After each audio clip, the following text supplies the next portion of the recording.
Hi, I'm Donnie Funk, and I'm running for City Council in District 4. The City of Lee Summit has many critical decisions ahead of it with the undeveloped PRI land coming available to the market. We can outgrow our public safety services or our school district. It is imperative we have an open dialogue and collaborate with our citizens, public safety officials, school district, and our community stakeholders regarding the future of our city. I believe I have the experience and leadership skills to help facilitate these conversations so we can grow responsibly. Hope you'll vote for me on April 7th. Jason, today's episode of the Lee Summit Town Hall Podcast is brought to the good people by Budget Blinds of Lee Summit. Budget Blinds! Did you know Budget Blinds of Lee Summit is your home for Signature Series automated shades, and they provide safer environment for your kids, your family, and even your pets. All hail those robot shade overlords. And you know what else makes them even more cool? I know, but you're going to tell me anyway. I'm going to tell them. Tell them. Programmable features allow you to use heating or cooling only when you need it, thus providing maximum energy efficiency for your home and, more importantly, your pocketbook. They're going to bring you safety and save you dollars. So, if you are ready to add this smart home feature to your home, go see our friends at Budget Blinds of Lee Summit. Tell them Jason and Nick sent you. All hail.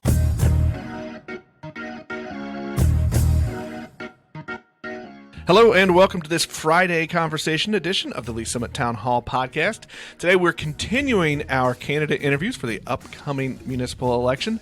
We have with us Rocco Florio, candidate for District 3. Rocco, welcome. Howdy. Extra pressure here because you're the one. Last week 2 weeks ago we had District 1 where Nick lives, and this week you are District 3, which is where I live. Oh, so hometown.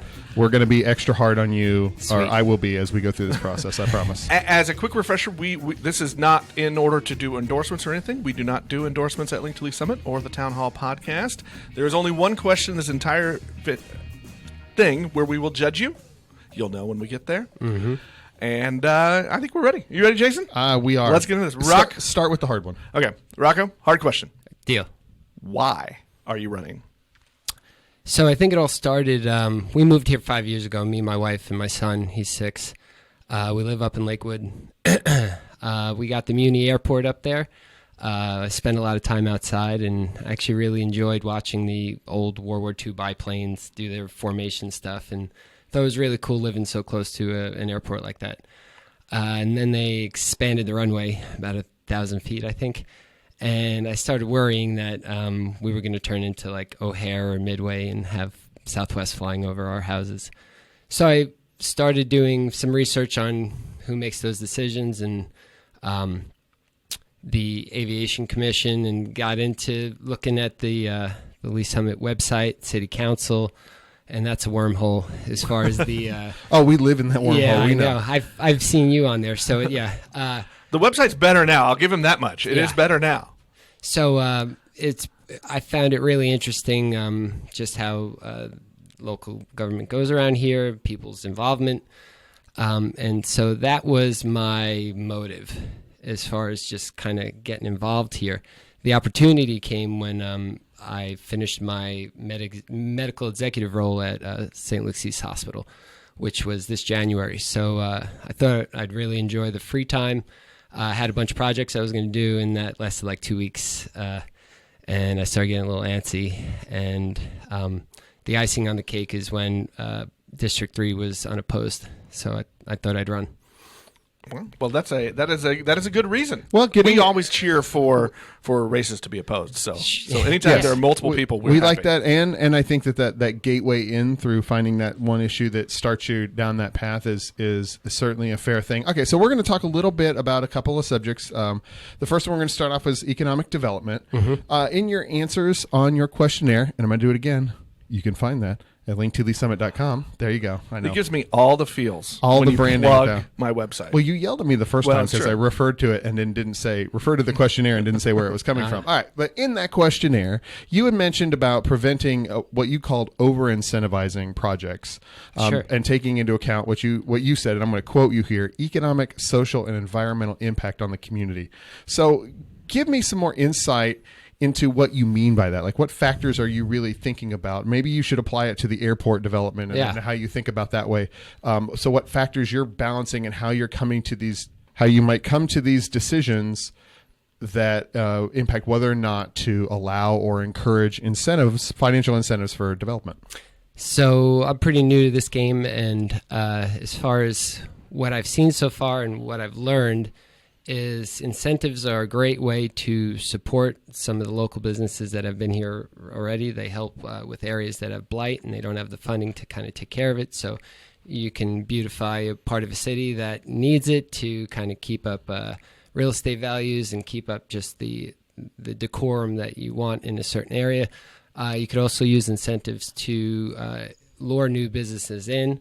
I think that applies to why the airport is here and some of the benefits and some of the corporate jets that I've seen fly over my house, as far as that being a area that can be used to kind of grow some of the jobs in the city and increase our tax base.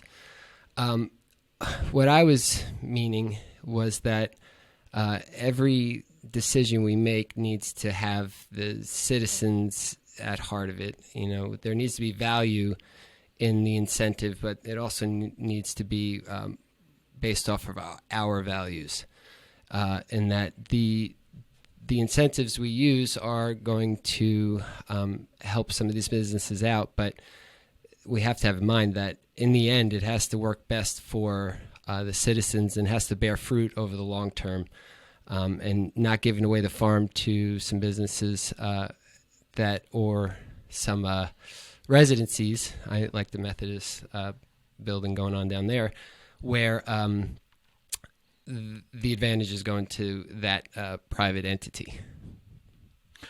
Well, since you brought up the old Methodist Church that sounds going to be apartments, what they did there, did that maybe strike you as something you would have been opposed to had you been sitting on the dais? No, I think being creative in the use of incentives is a good way to actually form a partnership between businesses and the city, and I think it's a way for us to have some more influence instead of just telling some business or some residential area, this is what we want, instead of saying, hey, we'll come in on this with you, we'll help you out, but kind of come with us down this path and help with city planning as far as creating an environment that maybe is a little more uniform and has a little bit more thought in it instead of just letting everybody put up what they're putting up.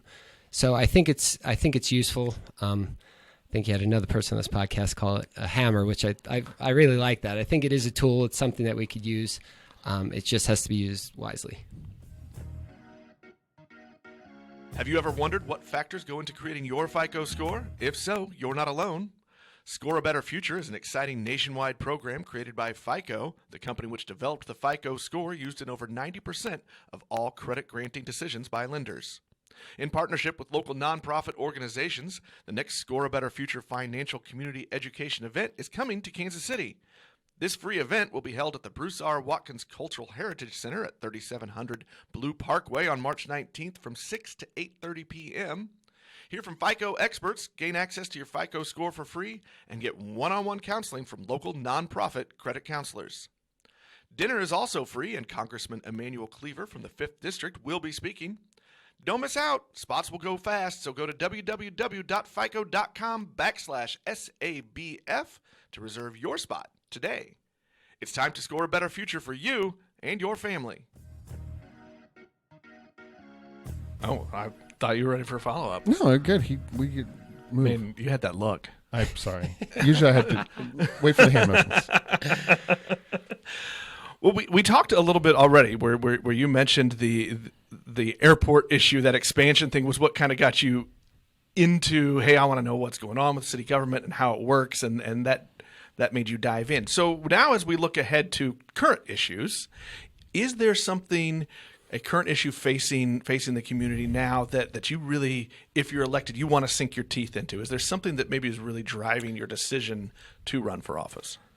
Being on the north side of town, down Todd George with that PRI project coming up, that is some beautiful land over there. We take that way over to Little League in the summertime, and we're always calling out the deer and the turkey and stuff. And so I think between that and the portion of South Lee Summit that's also up for development, I think some of those decisions are going to be huge for everybody for 20, 30 years.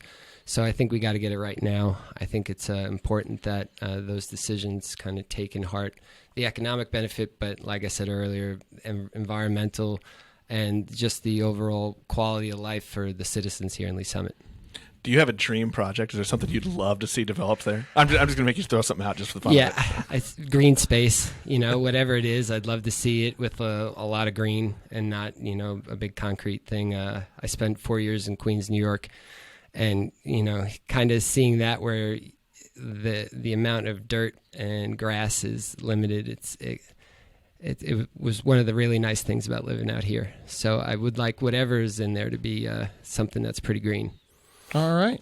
Well, we like to talk. One of the things that we often raise when we're dealing with city council issues and city issues, and honestly school board issues, but specifically for you, the city council, is the capacity to communicate what's going on. Lots of stuff is happening all the time in there, and our podcast does what we can. But as the city council person, you talked about in your questionnaire again about being a voice for the people as one of the sort of core functions of that. I think that works both ways.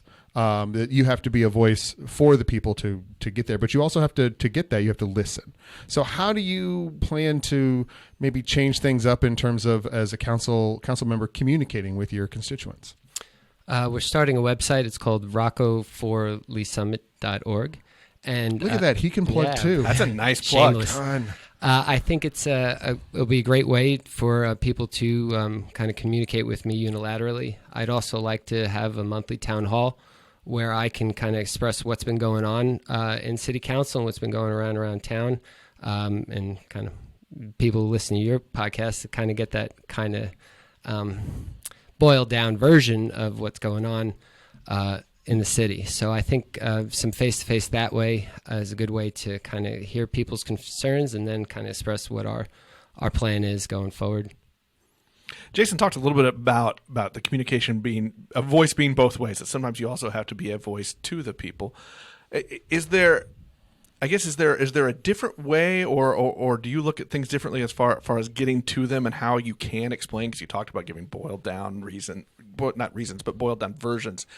How do you think you can explain all of the many, many things that are happening at City Hall into not just digestible, but, well, I guess digestible is really the way I want to say it. How can you do that? I think I might be a good medium for that because I'm fairly a novice at this, and I think it might be where I'm not so far along and too technical that I as I'm understanding it and learning it for myself, I kind of have that information to pass on to everybody else and give them the version that, after I've done all the research and worked out what's going on and got it to where I can digest it. I think it would be at a level at that point for everyone else to get to. You've been really honest about that you're a novice at some of these things and you're learning. Talk a little bit about that learning curve and what you've learned that you didn't already know, I guess, as you've kind of jumped into this thing. Well, I have to say I started pretty much from square one, where I didn't even know how the government structure was. I didn't know how the council worked, how the mayor worked with the council, city staff, Steve Arbo, learning pretty much all this stuff, planning commission. The website's been really good. I have a couple friends who lived here a while who kind of explained who some of the people were. But in the end, it's really been a lot of reading, a lot of watching some of that tape on the website. And you just can't get enough watching council sessions. That's that puts you in a very rare and perhaps not very admirable group. Is that what you use for anesthesia? I do rock it out at bedtime. Yeah, it's like when you're having trouble sleeping, we'll just click that on. Planning Commission, I hear, is particularly boring, so you should try that one as well. So we're gonna start to wrap up here a little bit, but we're gonna give you 30 seconds or so to just tell us why the people of District 3 should vote for you for City Council. All right. Present company excluded. I'm starting to see a real estate theme going on with the candidates who are applying and some of the people who are on council already. So I think it would be nice to add a little of a different perspective there, maybe a little diversity as far as the lenses that we're using to look at some of these projects and some of these ideas. I'm somebody who is not accepting campaign funds from anybody, no donations. This is all out of us. So there's no influence there from any outside sources. And I really don't have an agenda, just somebody who is ready to serve the city. So I think give an unbiased approach and be good for city council. All right. Well, we have to ask the last and the only question that we're going to ask you, to which there is what we believe is a right or wrong answer. We will judge you for. Are you stealing it? No, I'm just going to. Oh, you're setting me up? I'm setting you up. Are you setting my plate? I am setting you. I'm handing you the plates. There we go. Well, here are the plates. If I were to put in front of you 2 plates, one plate holds tacos, one plate holds burgers. Rocco Florio, which are you choosing? So I know this is a Friday podcast, but we're recording it on Fat Tuesday. But every Tuesday is Taco Tuesday. There we go. Once again, the right answer. I feel like maybe he's listened a little bit and he knows how we judge. Hey, you know what? I'm okay with that, though. I'm fine. This is the kind of shameless sucking up to the judges that we can handle. Right. Well, that was the only thing. Rocco, thank you very much for taking a little bit of time to talk with us and let us help the voters a little bit by getting all the voices out there so that people can make the best decision they can. Rocco, thank you very much, and we will talk to everybody next time. Thank you very much.